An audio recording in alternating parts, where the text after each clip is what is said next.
Breakfast in Saigon, Episode 1 by DMI Macdonald. Prologue. Interior-Exterior, World Airways Flight 300, Da Nang Airport, morning. A news crew of 3 men is huddled in the closed doorway of a commercial plane. One is holding a large camera, another, the reporter, holds a microphone, the third, their assistant. We listen as the plane touches halts. The 3 men look at each other, silent and nervous. The plane is empty except for a largely female flight crew. A 4th man, Ed Daly, owner of the plane and airline, approaches them. He's older and stately in chinos and a black short-sleeve shirt. Welcome to Da Nang, boys. The door opens and the newsmen quickly descend down the stairs, carrying their equipment with them. They take in their surroundings, Da Nang Airport, deserted. The air is thick and humid. Ed Daly starts barking orders to the aircrew as the news crew set up. Get onto the damn tower. Where's the damn refugees we're picking up? Cut to interior aircraft cockpit. 2 pilots nervously look out from the cockpit. The older one works away on the radio. Tower, this is flight WA300, here to pick up our passengers. We were told to expect them on the tarmac. Do you read? There's no reply. They try again and again. Cut to exterior, the runway. The reporter checks with his cameraman, shoots a thumbs up to confirm he's ready, and he begins speaking into the camera with an essential reporter in the field voice. Our reporter is Bruce Dunning. TV camera view. We see Bruce through the camera lens. We're watching the broadcast. Good morning. This is Bruce Dunning, CBS News, speaking to you from Da Nang Airport. We have just arrived after flying in with Ed Daly's World Airways as part of his humanitarian campaign to evacuate women and children out of the path of the approaching communists. Mr. Daly proceeded with the flight despite warnings from U.S. government officials that security could not be guaranteed due to the rapid onset of the North Vietnamese forces on the city.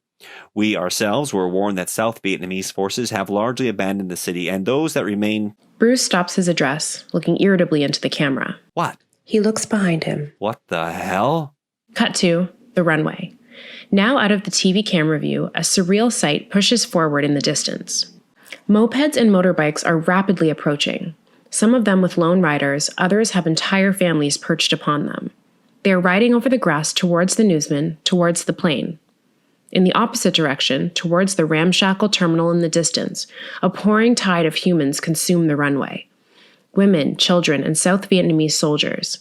Some are supporting the old men and women in the crowd, but others are simply running, sprinting, howling as they approach the plane. Bruce, we need to move. Behind them, the plane starts beeping, moving quickly as it taxis toward the terminal, away from the men.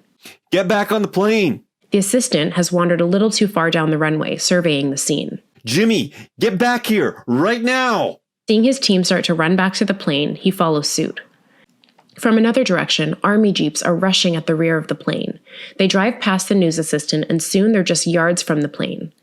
Cut to interior-exterior airplane doorway. Daly stands astride the metal stairs of the plane as it continues its taxi, now parallel to the terminal. Get the fuck back on, boys!